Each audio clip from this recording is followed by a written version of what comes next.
Welcome back to the channel. Yeah. We love to go deep on interesting market research here. Absolutely. And today we're going to be talking about technical market indicators. Yeah. But with a twist. It is a little different. Yeah, we're not talking about like your typical moving averages or Right. MCD or RSI or anything like that. The things that everybody already knows about. Yeah, exactly. Yeah. We're looking at stuff like trading volume and investor sentiment. Yeah. Even things like exchange seat prices. Things that are often overlooked but can be really interesting. Yeah. So a whole different way of thinking about technical indicators. Yeah. And whether they can actually help predict stock market returns. Yeah. So the research we're looking at today examines 93 different indicators. different indicators Wow. over a really long time frame. Almost 2 centuries in some cases. Wow. Like the NYSE prices go back that far. That's amazing. Yeah. It's incredible data. Yeah. So they break these indicators down into two main types. Market sentiment indicators and market strength indicators. Right. So maybe we could start with market sentiment indicators. Sure. What are those all about? Well, market sentiment indicators are trying to gauge the overall mood of the market. Okay. Are investors feeling bullish? Are they feeling bearish? Got it. And they look at things like option volumes, Oh, yeah. short sales by different types of investors, Makes sense. and even the number of dividend announcements. Okay, so like if there's a lot more call options than puts, that would suggest Yeah, that's kind of the basic idea. bullish sentiment. More bullish sentiment. Yeah, exactly. But how do short sales and dividend announcements factor into market sentiment? Well, short selling is betting that a stock's price is going to go down. Right. So if there's a lot of short selling, that could be a bearish signal. Right. Dividend announcements.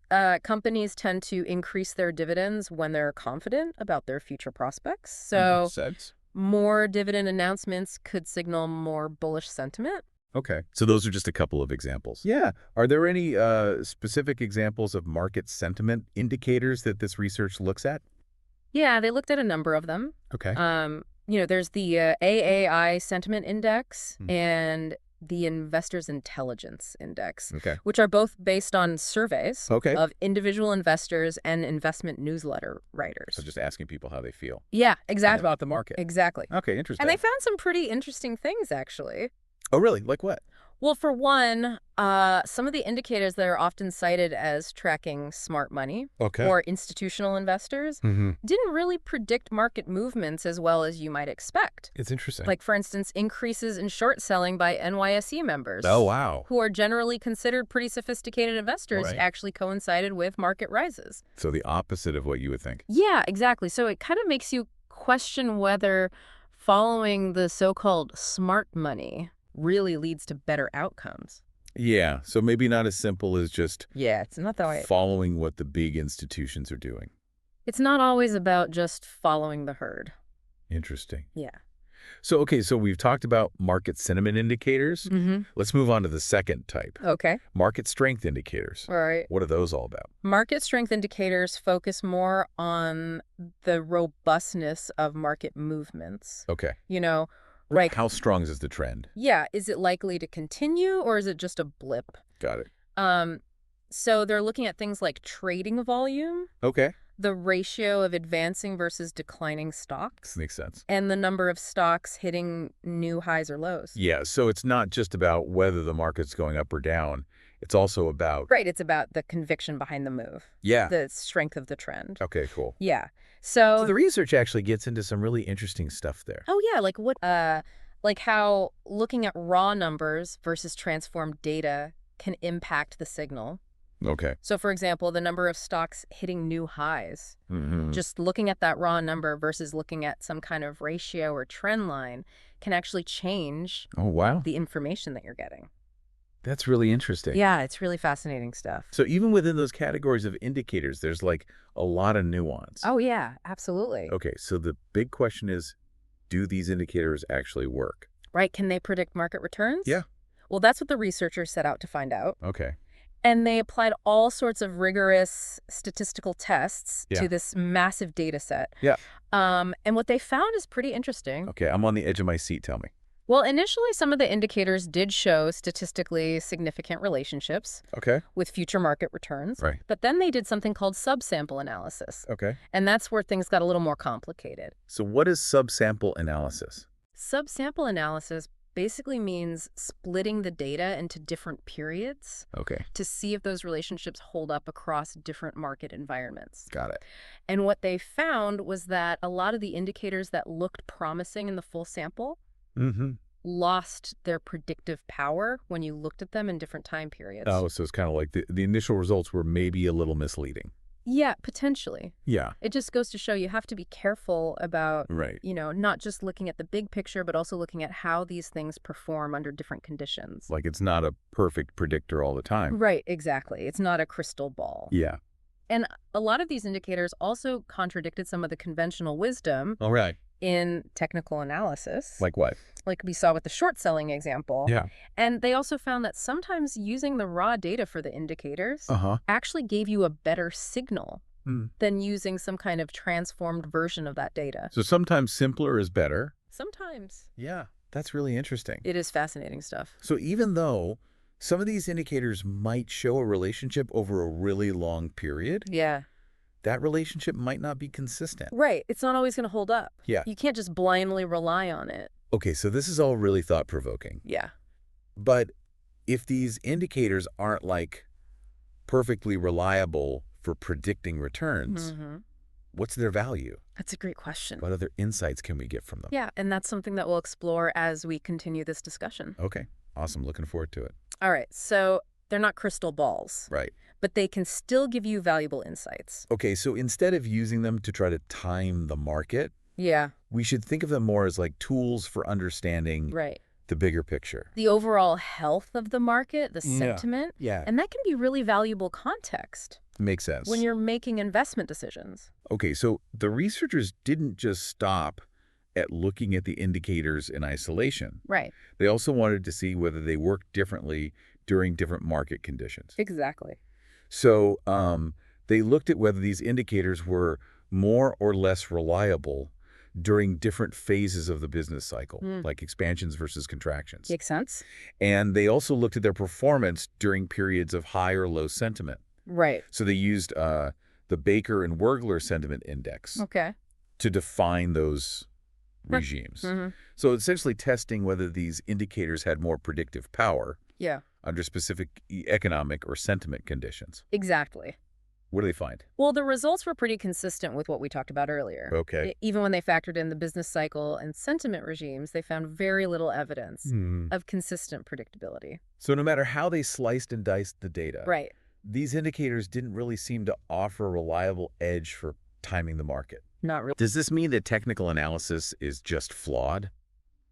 Not necessarily. Okay. I mean, this research is focused on a specific set of indicators, Right. and technical analysis is a very broad field. Yeah. It encompasses a lot of different tools and techniques. So maybe the takeaway is not to abandon technical analysis altogether, Yeah, but to be more selective right. and discerning about how we apply it. Exactly. Recognize the limitations Yeah, of certain indicators and understand that they're just one piece of the puzzle. they're not the whole story. So should we be combining these insights with other forms of analysis then? Absolutely. Yeah.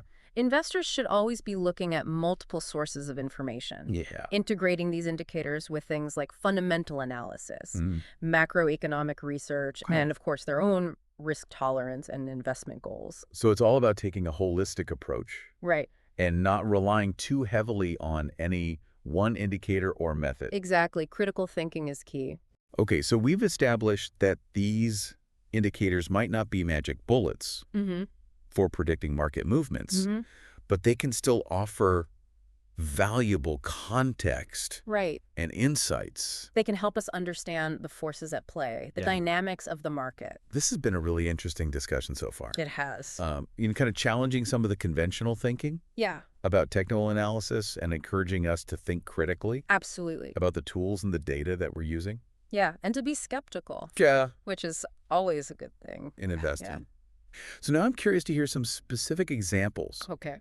of how these indicators can be applied in practice. All right, let's do it. So we've been talking about how these kind of unusual technical indicators, Right. while they might not be perfect for predicting which way the market's going to go, they can still give us some valuable insights. Yeah. Can you give us some concrete examples Sure. of how investors might actually use this information? So let's take the advanced decline line, for example. Okay. We talked about earlier.